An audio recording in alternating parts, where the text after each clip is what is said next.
Good morning. My name is Tanya Redding, and I am the 2021 President of the Southern Maryland Association of Realtors. I am happy to welcome you all to our state delegation event. In an effort to stay safe in the state of emergency, as well as due to inclement weather conditions, SMAR has made this event an all virtual this year. Thank you to both our members and to our delegation for joining us today. We have panelists online today, as well as SMAR leadership. I would like to thank Vice President Bernadette Cole, Treasurer Kamisha Jonas, Government Affairs Chairman Chris Hill, and State Chair and SMAR Vice Chair RPAC Kevin Turner. They are all joining us this morning on Facebook. If you have heard me speak since my installation in the fall, you have heard me say advocacy and protecting property owners' rights is one of my top priorities. As the saying goes, if you aren't at the table, you don't have a voice. This event is one of the ways for us to open the door of communication with our delegates. As an association, we take our role very seriously and do our best to advocate for Southern Maryland property owners. We represent over 1,800 realtors in the Southern Maryland region. We are the largest trade association in Southern Maryland, representing over 160,000 property owners. We are the voice of real estate. Every year, our members donate to our Realtor PAC to help us succeed in our mission. During my leadership, we look forward to working with all of our elected officials as well as candidates. We are not asking for you to support us 100% of the time, but we do expect open communications and support us on our big issues for our members. If we don't have open access and communications and no support, SMAR will not support you. I appreciate each of you and all that you have done for us up to this point. I'm happy that you're here today to have an open discussion about some of the top bills. This session has a large amount of real estate related legislation. We're here to support you and we hope you will support us. I am pleased to hand this over now to Lisa Smallwood, RPAC Trustee Chair for 2021. Good morning and thank you so much, Tanya. I am honored to serve as the 2021 SMAR RPAC Chair. Thank you all for joining us today and for your contributions to make this possible. I would like to take this time to thank our 2021 major investor sponsors for your investment in our program here at SMAR. In the first 2 weeks of January, we were able to raise $21,000 towards our RPAC balance. Thank you to the following SMAR 2021 sponsors.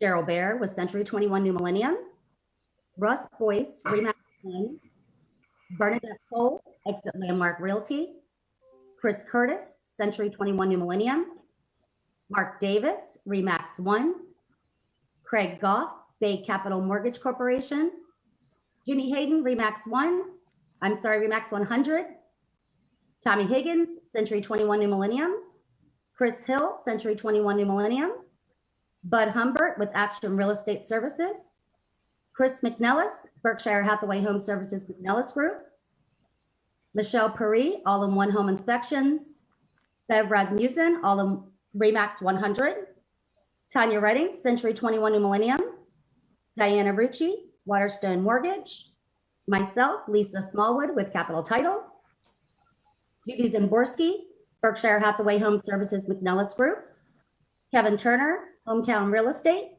Lisa Van Tassel, Hometown Real Estate, and Joe Wessner of Remax 1's Commercial Division. I would also like to thank SMAR RPAC Vice Chair and Maryland Realtors State RPAC Chair Kevin Turner for your sponsorship in today's event. We are lucky to have you. For our members joining us today, thank you for investing in not only giving real estate a voice, but more importantly, Southern Maryland. We could not do it without you. If you are interested in learning more about our programs, please reach out to Kevin or myself. Thank you, everyone, and enjoy this talk today, and be safe out there. Thanks, Lisa. My name is Teresa Kuhns, and I serve as Vice President of Government Affairs for SMAR. I would like to thank all of our state delegation members for joining us today and spending time addressing the bills before you in committee and in your respective chambers. For those joining us for the first time, let me briefly share with you our position process. The SMAR Government Affairs Committee, led by Chris Hill and Kamisha Jonas, meets weekly during the 90-day legislative session. We review not only bills from our region, but all which have an effect on real property owners across the state. The votes taken locally are brought to the Maryland Realtors statewide legislative committee, where we develop a state position. Typically, I start this program with warm-up questions and lead into hot topics. However, the political climate and our timing is such as I'm going to actually rip the Band-Aid off first this morning and dive right in. Housing justice is a theme this session, which first started with a press conference in late December with a 6-bill package aimed at providing tenants more rights, and now has led to a flurry of tenant landlord specific bills. It has even prompted the Speaker of the House to introduce her own legislation on housing. Several of the bills we have reviewed are directly related to the state of emergency. However, many others are now not. The first bill I'd like to discuss is HB 18, Tenants' Right to Counsel. We support the purpose of this bill with a friendly amendment. There is a misconception landlords and owners have hired attorneys when in most cases, many of these individual small mom and pop landlords represent themselves in most eviction cases, where there has been no rent payment made for such a time. Would you be supportive, and this is delegation wide, would you be supportive of the same legal fund being utilized by the smaller landlord populations, such as what we can find here in Southern Maryland, who are trying to provide housing to our community? I'm gonna let our chairman of the delegation answer first, go to CT, if that's okay. Apologize for my unfamiliarity with the bill. Again, yeah, I wish I'd have had a chance to do a little research earlier, but yeah,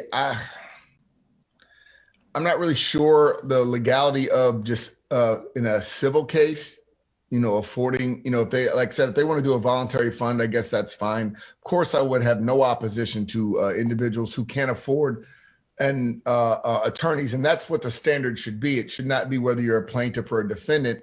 It should be whether you can afford an attorney or not. I don't believe that you should have a different standard for different parties in a civil or criminal case. So as an attorney, I don't really know the legality of it.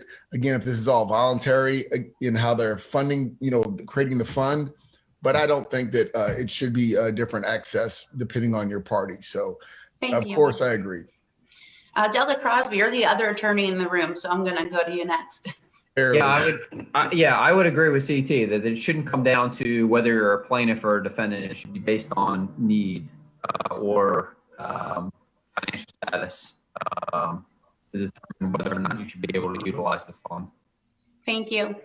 Matt, Jack, and Mark, who would like to weigh in? Well, I'll weigh in. Okay, we are limited in time today. Of course I would. That's what third-party charities are for, providing people that can't afford attorneys, legal representation. I disagree with the fundamental premise of even how this bill's named. It's providing attorneys. It's like the right to attorney. Well, you have a right to attorney anyway. This is forcing some other people to pay for your attorney. And the deal of the bill is basically it's going to force landlords to pay a fee, and then if you have a tenant that's being evicted, it's going to pay for the legal services of that tenant. Well, my question is, the landlord is going to push that onto all tenants.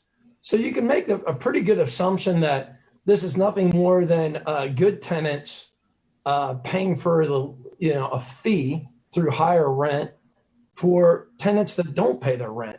And I think that when the majority of tenants figure this out, that, we're supposed to be all working towards more affordable housing, this is just another nail in the coffin of affordable housing. This raises the cost of a housing across the entire sector. And I think it's wrong, and I obviously don't support it. Thank you. Senator Bailey or Delegate Fisher?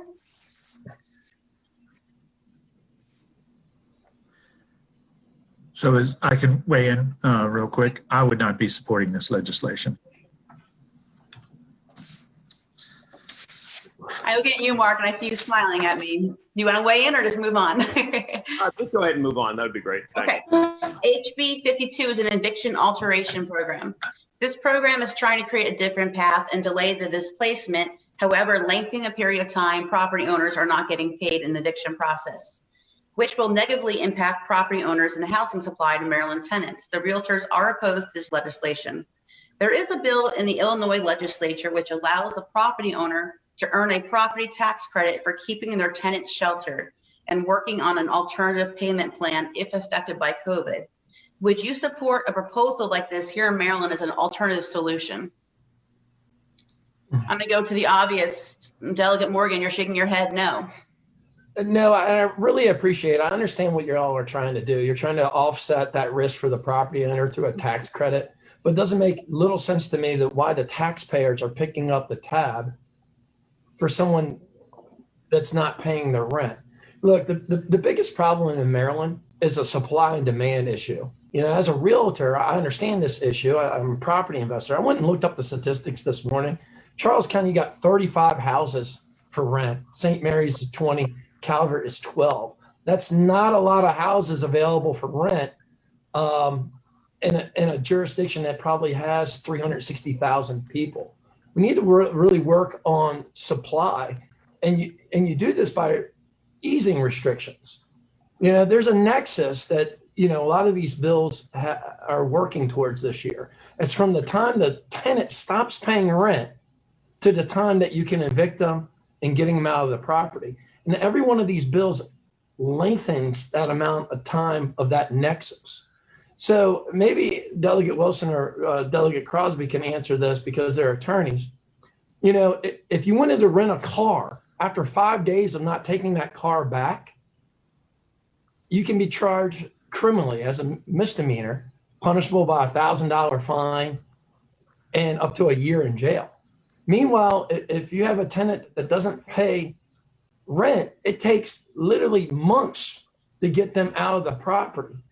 And if you applied the same amount of time to renting a car, I don't think anyone could look at me in a straight face and say that renting a car wouldn't cost more.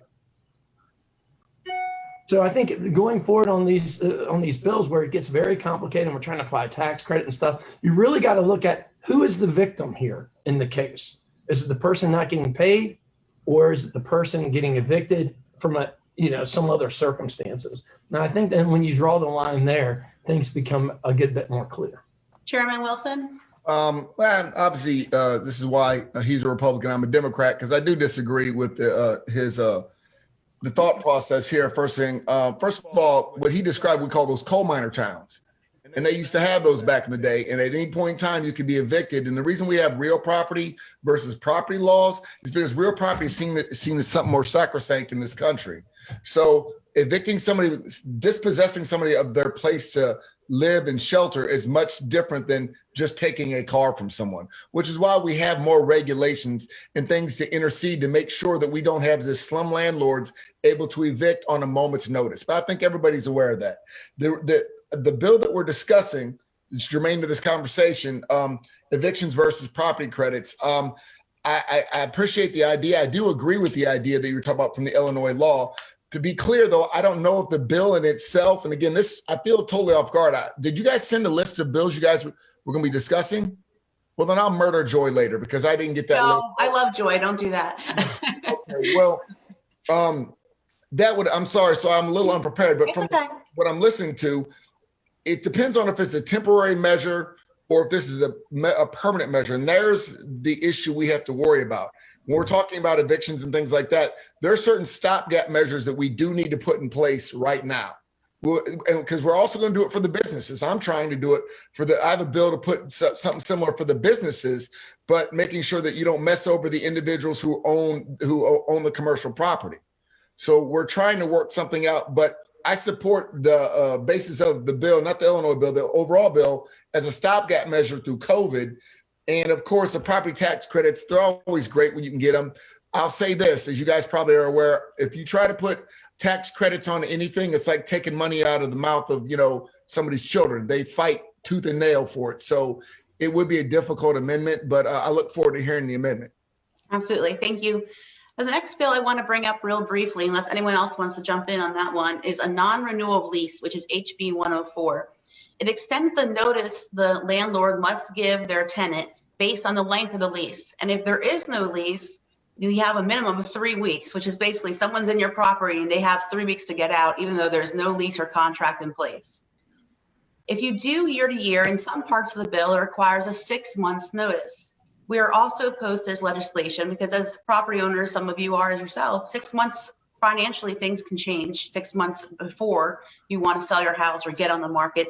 Thank you for joining us, Senator Jackson. Good to see you. So do you support extending the notice to what appears to be half your contract lease if you were renting out or extending the notice for the tenants? We are trying to find, and the CT probably sees what I'm trying to do. We're trying to find a middle ground with some of these bills and trying to find a way we all work together because we don't want to displace people, but we also want to make sure property owners are incentivized to rent out and increase the supply, as Matt brought up.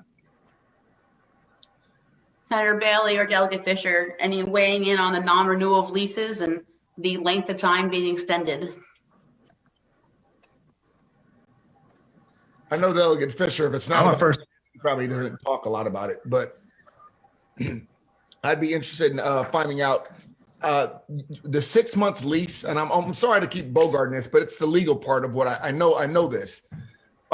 Is you're saying for the year is the standard just 6 months? I'm sorry, half of the lease. Is that what they're looking at? Well, this bill is trying to make it half the lease that you have to give notice that they're not going to renew the contract with the tenant. Okay. So if you have a January to December, they're saying by June, you got to tell them, I don't want you as a tenant in January again. Yeah, I got it. All right. That's stupid. All right. Let me go ahead and answer this because I just went through some of my con ed classes required by Ooh, look at the Real you. Estate Commission. Well done. Yeah, they're really fun online. Look, in Maryland law, you have a 120-day exemption for a short-term lease because of renting out places in Ocean City. You have this thing called Airbnb right now, which is short-term leases. You keep monkeying with the nexus between government getting involved into really what is a private contract, which is a lease between a tenant and a landlord. People are going to take their houses off the market. People are just not going to deal with it. And they're going to start dealing with private contracts, which at that point becomes severely unregulated. I don't think this benefits tenants. I don't think it benefits property owners. And ultimately, if those houses come off the market, it raises the cost of housing for everyone else. So I just don't see the benefit. And somebody should be asking, the real question is, why does the government need to get involved in a contract between an investor and their tenant? Part of the problem is you have these big housing units where I think Democrats treat all investors like they're Jared Kushner instead of the mom and pops that make up a majority of our market down here trying to supplement their Social Security through an investment strategy of having one or two properties. Thank you, Delegate Morgan. Senator Ellis was supposed to join us today. I'm not sure where he is, but he has a bill as well, which is directly related to the pandemic. And it restricts the property owner from passing on the late fees of a mortgage to the tenant during the pandemic. And our local committee actually understood the point of this and supported the bill. If a tenant cannot pay the rent due to COVID-related job loss, how can they be expected to pay additional late charges in addition to the rents? We were going to ask Senator Ellis, and I'll ask this group instead, would you all be supportive of allowing, again, those property owners to access any of these new rental assistance funds to help reimburse for those fees as an alternative solution? Obviously, it comes on based on need, is what we've heard previously on some of these questions. We're trying to find friendly amendments. And I know the CARES Act also would be great if the mortgage forbearance and some of the CARES Act can be used for this specifically, and that's up to the local jurisdiction.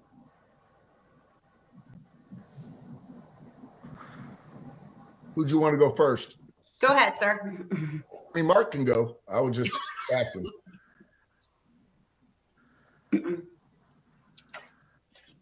I'll go. Bailey, did you want to go?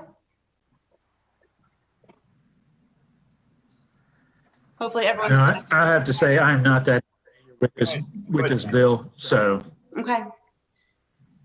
Look, I don't think I know for a fact, as a property investor myself, I don't want to evict a single tenant. Much rather work out anything because it keeps more money in my pocket and it's expensive to evict a tenant.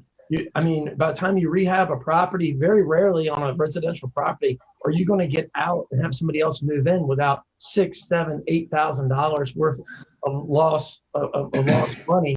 Not to mention the amount of time that the house sits vacant. So I don't think residential landlords want to evict anyone. I mean, this is a hard situation. This is the reason why we're lobbying for increased funds and like a rescue package coming out of Washington for COVID, because everyone's in a bad situation. So absolutely, if there's more federal funds available that relieves the pressure on the tenants and the landlords in this situation and helps fills a stopgap, I would be for it. I would think the majority of the delegation and the General Assembly would as well. Thanks, Delegate Morgan. As we transition to other bills, I would like to ask all members to remember realtors are housing providers, and we strongly and believe and professionally support our fair housing laws. It is part of our creed. It's what the realtors take when they sign in as new members, and the oath they take. We also believe housing is essential and have worked through a pandemic to keep Maryland families safely sheltered. The concern with the tone of the bills from a Southern Maryland perspective is exactly what Matt was saying, are the mom and pop landlords, which is what this region has more of than large apartment complex like you would find in a Baltimore City or Montgomery County. These are what the bills target, but our rural region will feel the effects. The simplest solution to the housing affordability issue, inclusive of rentals, is increasing supply, and these bills will have the opposite effect across the state on rental units. Rather than incentivizing private owners, we are going to offer more units to the market. We're already seeing our own members selling local inventory rather than face restrictions of their owner rights. I have several members in Charles County are putting their houses that they usually rent out on the market this year because they know what's to come. And we have to be careful of that because it's going to make housing affordability even worse, especially for our renters and first-time homeowners. I want to thank the delegation for such a frank discussion. I know it's not always easy to come to the table and talk about these bigger issues. Teresa? But it's important to have both sides come together. And Delegate Fisher, I see your hand. Yeah, I just wanted to speak to the more broader issue about housing in the state. So a lot of the bills that we're seeing in Annapolis, some are related to COVID, but some have been seething underneath for a long time, even long before COVID. And they call them housing justice bills. And a lot of them, not all of them, are coming out of Baltimore City. And what I think is fascinating is if any realtor who's listening today, I know they know this because they know this far better than me, if they were to go and receive emails about regular homes for sale in the city of Baltimore, they would see home after home after home, literally thousands of homes for sale that are 2 bedrooms, sometimes 3 bedrooms homes that are about $49,000 to $50,000 for the home. And if you were to put another $10,000 into the home and bring it up to par, if you will, you now have a mortgage payment that's maybe $230 a month, a mortgage payment, not a rental payment. And yet in Baltimore City, the same individuals who are putting forth many of these bills don't seem to want to acknowledge the fact that your real property taxes are almost the same monthly payment as your mortgage in Baltimore City.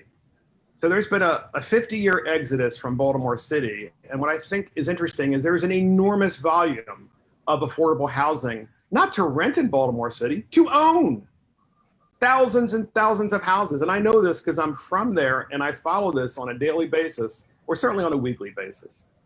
And I just want to finish with this. It's a lot of the housing justice stuff, not all of it, but a lot of it, its purpose is to deflect attention away from the epic failure of Baltimore City and its delegation in the way they have managed that city.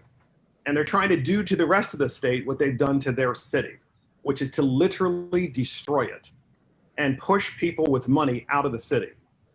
And we have to make sure as a delegation in Southern Maryland that we don't repeat that mistake. Because if you think that housing justice in Baltimore City is something to follow, I would like to drive with you to Baltimore City and to the neighboring county where I used to live and show you what it looks like today. Thank you. Thank you, Delegate Fisher. A topic near and dear to Teresa? Southern Maryland. Go ahead. Teresa? Yes, Senator. I know I jumped on late. CT gave me the wrong information. Okay. But could you will you all be forwarding documentation about the bills of concern for you all? Absolutely. I'll forward it on. Okay. All right. Thank you. Absolutely. So a topic near and dear to Southern Maryland is rural broadband. Our housing market has become pitted against each other with who has broadband and who does not, and it directly affects the sales and value. Many times it will drive a buyer to another region, and we lose serious local tax dollars and revenue when this happens. A lot of times it does go to Prince George's County, which Senator Jackson also represents. We're lucky to have 3 of our own serve on this committee who handles it on the House side, Delegates Wilson, Crosby, and Fisher. Can you 3 speak to the broadband bills you've heard this session, if you think it will actually connect the rest of Southern Maryland? I guess I'll start generally. Obviously, there's quite a few bills. I know we just heard a few yesterday. I don't know if Mark was there, but we definitely heard a few yesterday when it comes to broadband. Obviously, the goal is, it was ironic that they were talking about access in Baltimore City, and I believe that they're also what they're pushing in Baltimore City can also benefit Southern Maryland. We have to make sure we don't get left out, which is the key. I do find it ironic, though. We just heard in the last segment about how we need to keep government out of rental property and rental housing, but let's bring government to very large scale mandated broadband. See, I'm for both. I'm for putting government and regulations and housing and ensuring that broadband gets to everybody, making businesses do things that may not be financially equitable for them, just to make sure all of our citizens are treated fairly, be it housing or broadband. So yes, does it cost them a lot more money to drag broadband way out here and further? Do the businesses get to make money? No, they don't. But I am for trying to find a way to push them into doing that so our entire state can have equal access. I find it ironic when people want to push one broadband issue, but then tell the government to get out of their face when it comes to small issues like renting properties. I'm not targeting anybody specifically, Matt. Well, I can answer that for you if you'd like. You know the difference between the two, right? I'm sure there is mathematically. Well, there's probably 15,000 rental properties in Charles County, and they're owned by multiple. Literally thousands of people own rental properties. But when we talk about broadband, who are we talking about exactly? Comcast? Maybe Semetco, if they want to get into the game? You're talking about 2 or 3 different people that the government uniquely it has the position that can urge these companies to push out broadband, because we're in a regulated market. The utility market is not the same as really a free market when you have the Public Service Commission sets the rates and through local cable franchising agreements, there's no other option. So that's the big difference between the two, where you're dealing more with a monopoly versus, an actual real market. Well, laissez-faire government is laissez-faire government. Either the hands are in or the hands are out. Either we're big government or we're little government. We don't get to pick and choose which markets we attack. That's about as personally as a Democrat. Let's attack them all. Let's get them all. But I get the point. I would just say, if I can, Teresa. Thank you, Delegate Fisher. Thank you. I would just say 2 things can be true at the same time.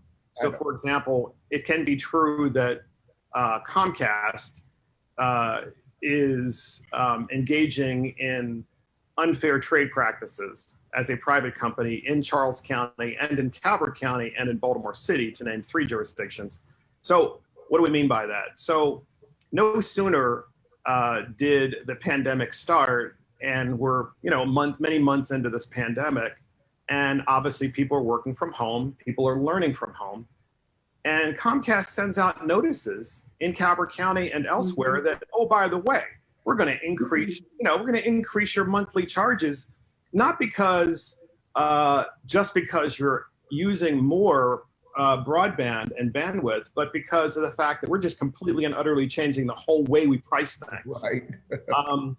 And so, we can't really talk about just connecting people with broadband until we also deal with, I think, the greater issue of Comcast engaging. Comcast is a de facto monopoly in Charles County and in Calvert County. All right. Yes, there was a franchise agreement that both counties signed, and they did so willingly. But the fact of the matter is, no one's going to come in and run all those wires and spend hundreds of millions of dollars to compete against Comcast. It's just not cost effective. And I understand the franchise agreements don't have broadband included. It's just the cable piece of it, correct? That is correct. And they are non-exclusive, but no one's going to come in and compete against it. So obviously there's the promise of 5G, which is wireless. Despite that, it is a promise. It's years out. It's years out. So there are two issues. The primary issue, of course, is how do you get broadband to people's houses who currently don't have it? And then the second is how do you properly hold Comcast accountable to make sure that they're acting in a non-monopolistic manner? And it's been my experience in Annapolis, unfortunately, that there are many people who don't want to hold Comcast accountable. They have enormous sway in Annapolis because remember, Comcast is NBC Universal Comcast. All right. It is a massive corporation. And it's been my experience over the past decade that they are very much in control of the legislative process as it relates to them. And that's unfortunate. But back to what CT said, and I just want to finish with this. There are monies coming down from the federal government, from the stimuluses that are pushing literally billions of dollars down to the states to get people connected. That's a good thing. And then after people are connected, and this is interesting, right? Then once people are connected with broadband, then we have to ask the question, what are they going to do with it, right? Are they going to just pay for video and TV, or are they going to use it for true broadband for the internet? That's up to the individual, what they want to do with it. Some in the legislature say that should be free. And I think that there should be a free choice, but the access has to be there at a minimum. It has to be there. So thank you. And I appreciate your comments on committee last week to both Comcast as well as to doing another study. We don't need another study and mapping. We know where the issues are. Let's put the money into actually connecting people. And that's something I would love to see your committee end up doing. I watched those hearings and I was cheering on my couch using my data at home from Comcast.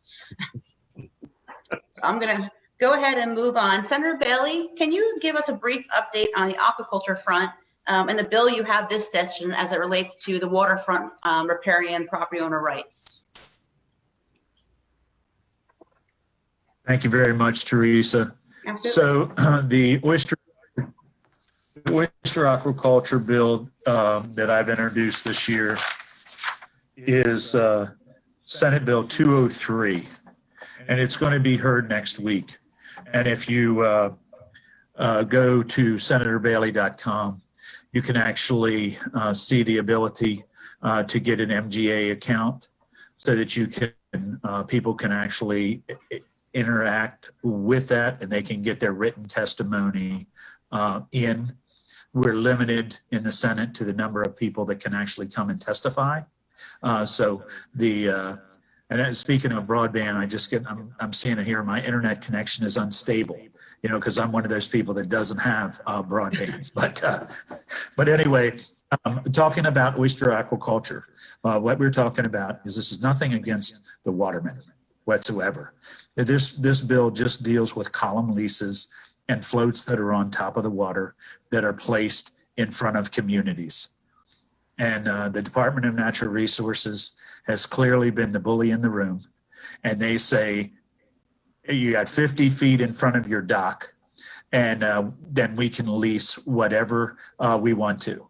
Not to mention the fact that in front of that dock and on your in your house, you're paying a more than 200% multiplier for the water view and waterfront property that you have, right? But they are restricting your access. This is a distinct issue for property rights, in my opinion. This bill that I have put in is simply a conflict resolution that says the property owner disagrees, then they should be able to adjudicate it, even if it had to go to court, so that we could adjudicate it so that it works. Where I think we should go with this, quite frankly, is I think we should work for tax incentives for landowners and communities. If there's, obviously we want the oysters to come back, and we want them to be able to clean the Chesapeake Bay. But there's a big misconception that a lot of people don't understand, right? Native oysters, the last couple of years are doing very well. We are having great success this year with native oysters. Although the General Assembly is not putting any money towards the watermen or that, we've decided, well, we'll bring a species, aquaculture that's not from here. We've got to plant them every year. We've got to spend a lot of taxpayer money doing it. And then we're going to take property rights away from people, and we're going to devalue their houses because we're going to put it right in front of them, right? That is not going to work. You cannot trick Mother Nature. And quite frankly, I think that if there are areas that aquaculture will work, and granted, it will distinctly help the bay. Very important that we do that.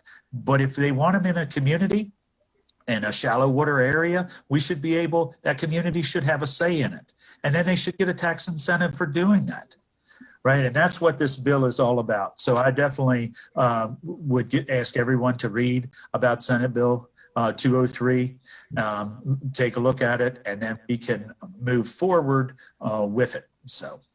Thank you, Senator. I Thank appreciate it. Senator Jackson, first of all, congratulations. It feels nice to say the word senator now in front of you. How are things going on the Senate side, and what have you found to be the biggest difference so far, pandemic aside, obviously? Oh, mute. Well, first of all, I have broadband issues over there, Mark. Getting my information from the House over, that was part of the issue this morning. So those challenges. But now I'm getting my feet on the ground. Unfortunately, look, this is a bittersweet opportunity. One that we couldn't pass up, but one that we're poised for. However, getting the appointment and then Senator Miller passing. So last week was really my first week on the ground. Senate operates a little differently than the House, which is, you notice that right off when you get there. I was also notified that any and all bills that I had on the House side, I had to relinquish and find someone to carry if I already had a Senate sponsor. So we pretty much taken care of that. But I'm looking forward to the smaller chamber and how the bill process works on that side. And as usual, I mean, look, just as we have in the past, we want to remain a partner with SMAR and other organizations that look out for the interests of Southern Maryland. Prince George's County, the portion that I represent there, we are, we want to remain a part of Southern Maryland. There are some folks in my county where I live who don't want to be, but, it's part of the fight that myself and Susie Proctor have been waging to make sure that they understand that things that affect Southern Maryland affect Southern Prince George's County. Everything from broadband to transportation issues to, environmental issues, whether we're talking about the power plants or we're talking about runoffs. I think I have a call later on regarding, some runoff issues in Calvert. Okay. And so I'll be talking to, the delegation about that later after I get briefed on it. But we're looking forward to being on that side of town. So, Senator, what is your committee assignment? I'm on JPR, and Joe is dancing in the street. He's been trying to get me on judiciary when he was there. I'm in JPR, and so is Senator Bailey. So, but my office is in budget and taxation though. So Okay. weird. It's different. Thank you. Yes. I'd like to turn to our delegation chairs. CT Wilson is chairman, Delegate Crosby is vice chairman, and ask you about priorities for a delegation to be working together. I follow the meetings on Friday morning, and I'm hearing some bills coming out as a full delegation bill. What are some top priorities for everybody in the delegation, for Southern Maryland as a whole for this session? Well, obviously, overall, broadband is one of the bigger issues we always have, as well as that's beyond the, getting over this pandemic. We're making sure that I'm trying to make sure we don't go reach loggerheads when it comes to traffic, because I know that's another issue, transportation. Southern Maryland, moving forward. We have different trains of thought, trying to keep both or as many options open as possible. But the big issues we are dealing with, in my opinion, are obviously getting over the pandemic, getting our schools back in order, as well as I said, the transportation. And it gets increasingly more difficult since I first got here to work as quote unquote Southern Maryland, because it seems like many times we're moving in opposite directions. I do think, however, we have a lot of common interest. And as I've said in our last meeting, and I'll continue to say for my delegation, is that we're only strong as our group. You know, as a chain, we're strong. We need to make sure that we all stick together as much as we can. If we argue in house, that's fine, but we need to be able to come together. And I think we have maybe 2 bills that they're not delegation bills, but they're supported by the delegation this year. The goal is just to try and keep us together through this and make sure our voice is heard. So again, transportation, broadband, and getting through this pandemic are my focuses. Vice Chairman Crosby? Yeah, the only thing I would add to that is the bill that we voted on Friday, which is the RAC, the Regional Agricultural Center, and that is Delegate Davis and Senator Bailey's bill to make the technical changes to allow them to actually run the facility. So just making sure that we get that up and running, which is great for our entire region and all the farmers. Thank you so much. So every year, our committee also reviews local bills and county delegation bills. In both Calvert and St. Mary's appears to be a quieter year for county-specific bills. Is there anything from either chairs, Delegate Morgan or Delegate Fisher, you'd like to have our members be aware of for property owner bills from the counties? No, I don't think too many of our local legislation really affects realtors right now. Delegate Fisher, anything you want to add in on Calvert's side? No, not at the moment. Okay. So in the fall, and everyone was invited in delegation, so Delegate Patterson and Delegate Davis were not able to join us. So this question is going to go to Delegate Wilson. In the fall, 2 rental proposals were sent to the Charles County delegation to be sent up to Annapolis. One of these is a renter's registration program. It's currently being drafted. We're waiting to see it be released and dropped. The program would require a registration fee, an inspection fee, a mandatory inspection list not yet specified, and puts funds into a right to counsel for Charles tenants. We were opposed to the program and would like to ask the delegates who are here to address the efforts of this. Matt brought up the numbers. There are 15,000 rental units in Charles County. And the reason we heard this bill was coming forward was there was issues with those rentals. And at the end of the day, it was 28 that went to court, and that was 0.3% of all rental units had an issue last year. So I'd love to hear your thoughts on it, Delegate Wilson. Okay. Well, again, this may not be the popular thought for this commit or for this group, but I have no problem with being able to identify and ensuring through inspection that all of our rental properties are actually up to code. I know from actually my legal assistant, my paralegal, the garbage property that she's in right now. And again, not even registered, wouldn't even know that it was a rental property. So I understand that the inspection, and believe me, I know Matt's going to say it's going to get passed on to the tenant. I understand that. That inspection fee, I'm sure it's in the thousands and thousands of dollars every year, but, and not being hyperbolic is, you're right, it's going to go there, but as a county, we should know exactly how many rental properties we have and make sure they're in correct and working order every year. Many other jurisdictions do this. Prince George's County does it. Many other jurisdictions have this requirement. Now, the part with the right to counsel and the fund going to right to counsel for tenants, obviously, I don't think that's the correct way of moving forward. I did not know that was in the bill. The housing work groups with the county commissioners is one of the staff requirements or staff suggestions to take some of the fees and put it into a tenant counsel fee fund. Yeah, I mean, the fees should really go to making sure the inspections happen, and making sure, they should be germane to the issue that we're working with. So maybe we can work through that. But I don't have a problem with, again, and this sounds bad. I'm a lawyer. I pay a bunch of gangly fees every year for my law firm. There is a cost to me doing business. I write it off. I pass it on to my clients. My clients are aware. Of course, it's not the greatest thing in the world, but again, I'm a D there's a D behind my name for a reason, because I do believe that you need to have some government regulation ensuring that as we move forward, we do so fairly and there's some accountability.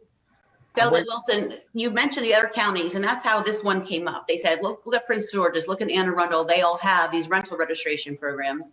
And one of the things that we try to do by reaching out to your county chair of the delegation was to say, can we look at what PG does? Military owners are exempt because, as you know, especially with an installation, military owners own a home and they PCS somewhere else 2-3 years later. So those owners are exempt in Prince George's. And Anne Arundel, anything with under 3 units is exempt. So a lot of single family homes would be exempt. So this bill that we understand is going to be, if you rent a room, like a basement or even a room to your son's or college kid aged person, that has to now be inspected, the whole home. Would you be willing to look at some exemptions the other counties have in place? Well, of course, but I will say, especially for the military folks, as you guys are aware, but I do have problems when I've been in some of these rooms that are for rent down in somebody's basement. They should absolutely not be for rent. This should not be something advertised. It's one thing when you charge your child rent or his girlfriend. That's not an official, but when you enter into a lease with somebody, there needs to be some official stuff going on, because I've been there. I visited some of my clients in their basement apartments, not really a basement apartment. If there's a fire, they're not getting out because there are no windows. Or if there is a window, it's half the size of my shoulders. Those are things that I know in Prince George's County are required for you to have an exit and an egress in case of fire emergency. Sure. We have to have things like that. They have to be there. Yeah, and currently Charles County only uses the Maryland Livability Code for inspections. And I know they want to make that stricter. And I understand your points. Gotcha. I know Matt's jumping. I'm going to go to him next. Hopping out of his seat and wiggling. Look, I just think it's a little bit comical. I mean, of course we want egress regulations followed, and we don't want people to be hurt. But at some point, it's not the government's role to decide what's a good rental unit for somebody else. And you mentioned like your friend there has a bad rental unit. Well, they can move. The market is the safety net there. And this whole deal where they're talking about, you can laugh at what you want, but wait, this is the reason why everywhere Democrats govern, you get the same results. And I don't know if the commissioners in Charles County took a field trip to Baltimore City. We have things called time machines. They exist. They're called planes and trains and cars. And all you have to do is drive one to an area that made these decisions, and you will get the exact same results.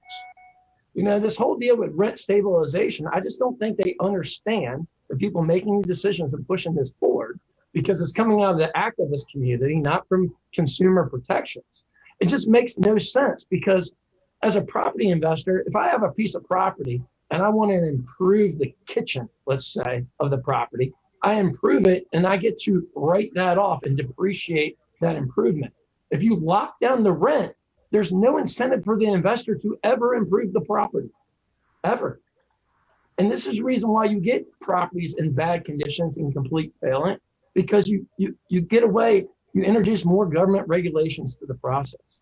And it's the same result over and over again. I'd hate to see Charles County go through this, to tell you the truth. Well, I guess we'll agree to disagree, because when we ask for our insurance companies to make sure that our coastal waters, which is your jurisdiction, that force them to insure individuals, even though it's a crazy high risk for them, we are asking the government to get involved. When we want Twitter to not ban certain people, then we want the government to get involved. Again, I'm not for laissez-faire government. I don't mind the government being involved. Free market doesn't always reign. It also has to be done so with some humanity and decency. A lot of the people that rent these places, they don't know that they have any rights to live any better. And so for you to say the market will drive that, no, sometimes we need to step in, because we are a brother's keeper, and make sure that they're okay, that they're safe, that they know that they can have a window that they can get out of in case of fire. That to me is just common decency. It has to play some part in what we do as a government. Yeah, and your track record's been great on this. You look at Baltimore City. I don't live in Baltimore City. I don't live there. So we have 2 more questions to go, guys. You're going to get the same result. We do have 2 more questions. I'm going to move on unless anyone else wants to weigh in on the Charles County rental registration bill. And to our members watching, we will get information out to you. We're hoping to get some folks to testify with us. My question real quick on the rental registration, for any of my colleagues that want to answer this. If you're going to lock down rents through rental stabilization or rent control, and let's say you had a tenant there that was getting like a sweetheart deal, like their rent, their contract was, their lease agreement was 3 or 4 years old. And now we experience an increase in price appreciation. Every realtor knows that. I was looking at some statistics this morning prepping. We've had it's almost like 19% growth year over year. So the rents have increased a good bit. What do they do on day one? Day one of this kicks in. So let's say you have a rental agreement for $2,000, but the market calls for $2,400. Do you give those tenants a $400 increase the next month? That's what happens when you all pass this bill. You see what I'm saying? Is there a rent stabilization in that bill? Because I heard the registration part. So the second one doesn't look like it's being drafted. Right. I think they're going to sign on to a more statewide bill. I know Attorney General is working on something. We just haven't seen it drop. I'm just trying to keep up with Matt's his fugue. Well, I mean, the Attorney General from your party turned in a letter to the editor of it. They've had numerous meetings about it. So this is a threat, and was part of the speakers. It was called out in their legislative agenda. So we all just be Marylanders, Mark. That's all I want. We don't have to be a party. We can be Marylanders with different viewpoints that come together for the greater good. That's the chairman speaking right there. Okay, guys, let me move on. More generalization. That's what we need. There you go. So we usually focus on real property bills. I'm going to ask each delegate and senator if you want to talk about a top priority you have individually for this session. Oh, I think we just lost Delegate Crosby. Senator Bailey, is there a top issue you're looking at doing this session that's not in real estate property specific?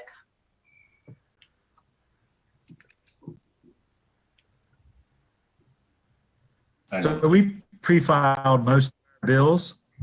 So you could obviously, if you want to please see what we did. But I will tell you a bill that I'm dropping this week that I think is it's going to be a big impact for our whole area over the next 12 years. And that's a commission for the 400th anniversary of Maryland, because it all started in St. Mary's County with St. Mary's City.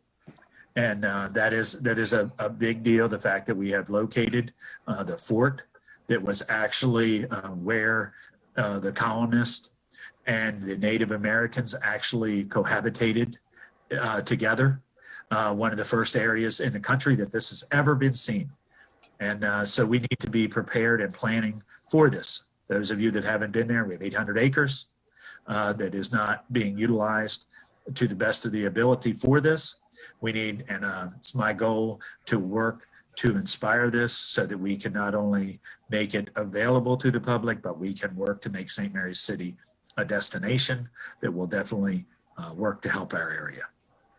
Thank you, Senator. I'm going to go to Senator Jackson next. No, I do not. Okay. I look forward to working with others going forward.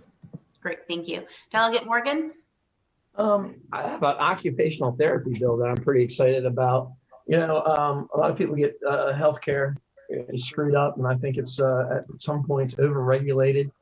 Matter of fact, we're in the most regulated market now, and as a free market guy, I think when you start looking at what healthcare is, which is a bunch of products and services, things become a good bit clearer. Bill that I've been working with Senator Mary Beth Carozza on for 9 months creates a multi-state compact for occupational therapists. Increasing the supply of doctors lead to cost reductions in that field and provide greater access, especially for us out here in the rural areas. So I'm pretty excited about that. And we'll have a couple other little smaller local bills to try to help out with bars and restaurants and exempting them from fees and things to deal with COVID as well. Thank you. Delegate Fisher? Sure, thank you. So as you know, with the pandemic, it has created a lot of uneven circumstances. For example, when we had the rulings by, the governors across different states, and certainly including our governor, quite frankly, something happened that I really couldn't believe, and that is some people were considered essential. And I don't like that. Okay. I don't like the idea that people in our community in Calvert, some are essential and some are not. Walmart is essential, but the little mom and pop stores that are in Prince Frederick that sell much of the same stuff that Walmart carries are not. And so in our own little way, we're trying to do some things like certainly abate the business personal property tax in Calvert County for 2 years for any business that was not considered essential. And I think that helps, right? So Walmart continues to pay and all of these other companies continue to pay, but not the small businesses. And the other is, of course, bars and restaurants, as you know, have been completely and utterly hammered during this period of time during the pandemic. And I'm hoping that these bills and others that we're going to see in the legislature open a broader conversation, which is we will never allow government again to do this to us.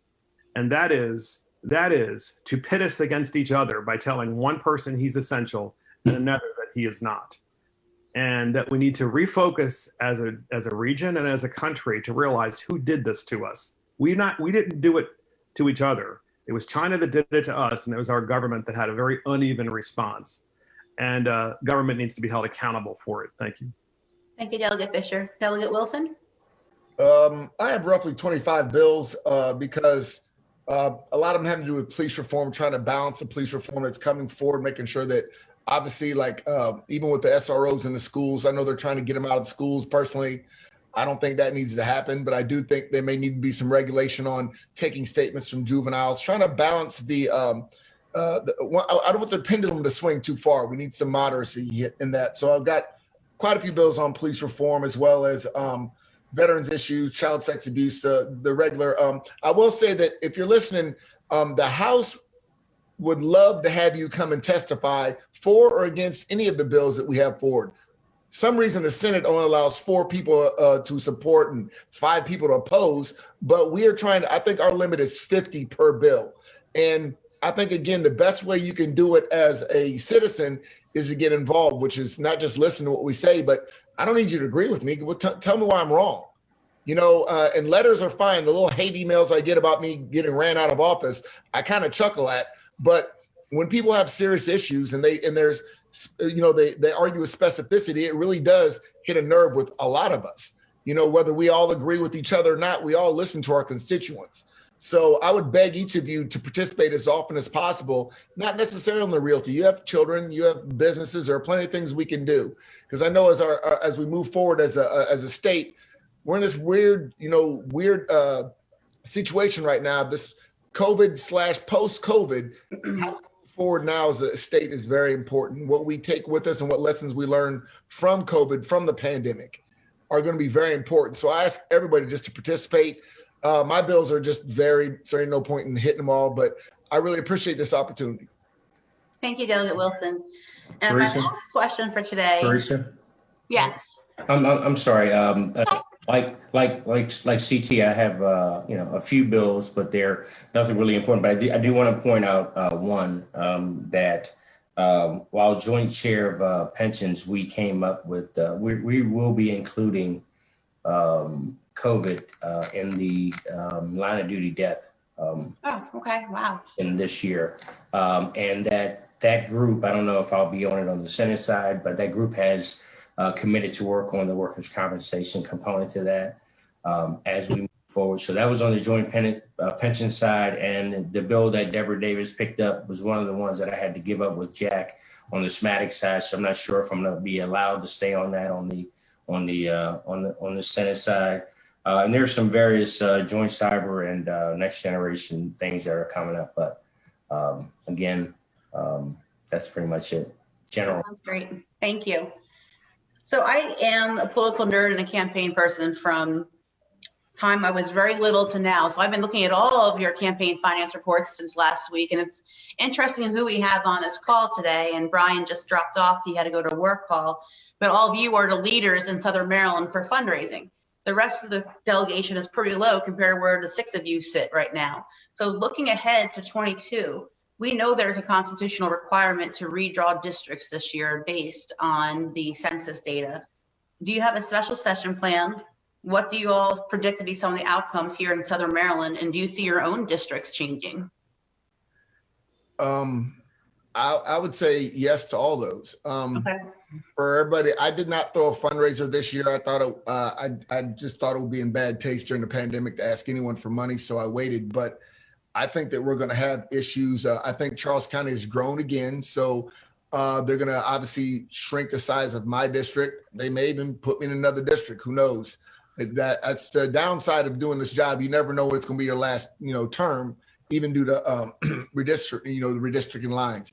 I know that the Republicans are pushing for single member districts. I don't see that happening. I think we'll continue on with the 3-member districts as we've been going. At least that's what I've heard. I think on that point, Delta Crosby has a single member district bill for commissioners, though. So I wonder if that, it's for St. Mary's County. Didn't support that either. I try to be pretty consistent in what I do. I was like, nah, you do you, but yeah, because they wanted it to be Southern Maryland. I'm like, no, we're not going to do all that. And so I think that we're going to have that issue. Of course, congressional redistricting is going to be dramatic. I wouldn't be surprised if we did not have a special session, because so far, and Matt Morgan's high up in the Republican, whatever they call it over there, hierarchy, oligarchy or whatever. But I think that he may have some better understanding, but I can't imagine, we don't seem to be moving that fast, since, we got one, after this term, we've only got one more. Maybe Matt knows something I don't. Delegate Morgan? I was actually hoping CT could maybe fill me in. So on redistricting, the census still isn't completed yet. I wouldn't count on getting data sets to draw redistricting until like June timeframe. The last time this has actually taken place where we had this short of a turnaround was in the year 2000. So what happened then was they had a special a special session where they tackled congressional redistricting. And then at the same time, they also did legislative redistricting. Well, the interesting thing about that year and that redistricting panel was it was overturned in the courts almost immediately. And it reverted back to the old maps for the next 10 years. I don't see that happening again. My understanding is it wouldn't surprise me to have a special session maybe later in the fall that tackled congressional. But I think, I think the will of the majority party is to wait until next legislative session to tackle legislative lines. Isn't the filing, though, in February of next year usually? Yeah, so you would have a filing deadline of the end of February, and you might not know what maps actually are until late January or February. So you're going to have a pretty tight turnaround time on that. And honestly, that does really open you up for a lawsuit, because you could probably make a pretty good argument that you're drawing district lines based on people that are already filed for office. Absolutely. Wow. But we'll just have to see and play it by ear and see what happens. Basically this year, I did have a fundraiser. We had a free fundraiser because we always had this term that everybody's in this together, but we know that's not true. Some people did really well, and some people have done really bad under COVID. But I think going forward is just the best thing you can do is be prepared. And who knows? I might end up picking up a piece of Charles County in my district, which would make CT really happy. CT. At every meeting. Teresa. Yes, Delegate Fisher. Thank you. So, of course, I don't know any more than any of the other members that are here today about what's going to happen. But what I can do is, of course, give some history about where we are and how we got here today. So for as long as I can remember, the Democrat Party has, when it comes to congressional districts in Maryland, has systematically gerrymandered in the state to limit, quite frankly, the number of members of Congress who were Black, and have protected Steny Hoyer and others. And so I'm hoping that we can work together, and I'm sure we can. And quite frankly, let's face it, the Democrat Party, based on the way districts are drawn, they don't have to work with Republicans at all if they don't want to. But I think it would be helpful because some of the Lions of Maryland's of Maryland's politics are now gone. And these are the same individuals who did just that. You know, they would draw districts that would look like a snake through multiple counties to protect themselves, and in the process disenfranchise others in their own party who happen to be Black, just so that they could keep their district. And I say it this way because this is important, right? So for everybody that's listening, if you ever see the batshit crazy stuff, and yes, I did say that comes out of Annapolis, and you wonder why somehow some of it gets passed, it's because of the way the legislative districts are drawn that make that happen. And to the extent that we work together and we actually draw districts for the first time in my lifetime in a way that it's fair and that respects geographic boundaries and natural boundaries, and really do and also support communities of interest, we really draw districts fair. You're not going to have a state that's going to be polarized that way anymore in the legislature. You're not going to have that crazy stuff passed. You'll have it introduced, but it'll never pass. And so, interestingly enough, it is the Democrat Party who has controlled that process for many years, and it has wrought and wreaked havoc across the state and in the legislature. And I'm hoping that we can all look at that and say, hey, let's learn from that, and let's not do that again, which is what we did 10 years ago, and fix that once and for all. Thank you, Delegate Fisher. And I have a follow-up for you and Senator Jackson, specifically with Calvert County. Do you ever see Calvert County being its own district? Because I know we share with every other county from senators. So Senator Bailey, you represent St. Mary's and Calvert. Mark, you're the only Calvert delegate in there. Senator Jackson has Prince George's and Calvert.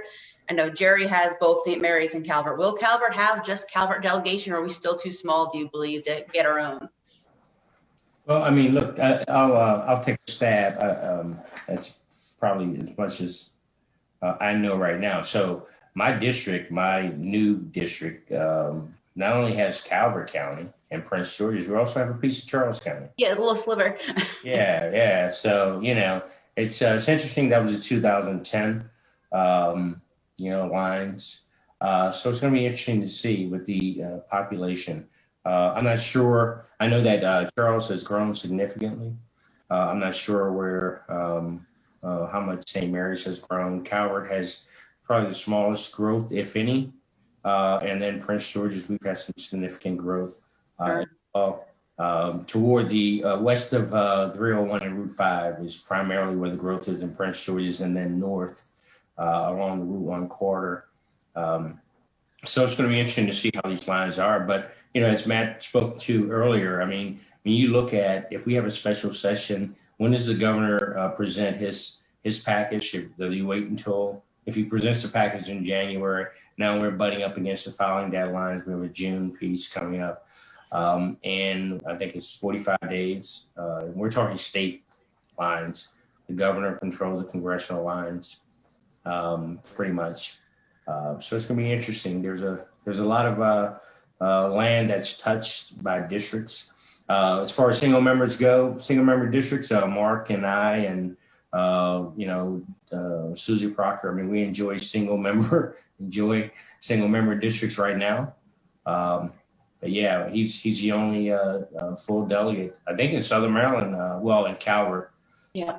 And then I think St. Mary's, Matt and Brian are both single members. Yeah, Brian is. Within their counties. Yes. And then from a single member standpoint, Charles has 3 in one district. Yeah, so let me explain the little single member district. You know, we have single member districts in Calvert and St. Mary's where you run head to head against another person. So you'd have a Republican Democrat deal. Much of the state is really gerrymandered, not only by the lines, but the type of election that you run, whether it's at large. So over in Charles County, you have an at-large district of 3 delegates. So it's the top 3 vote getters. You have some districts over in like Anne Arundel and up in Baltimore County that are actually 2-member districts. It's been the Republicans' philosophy or our will that the entire state be drawn into single-member districts because it makes logical sense.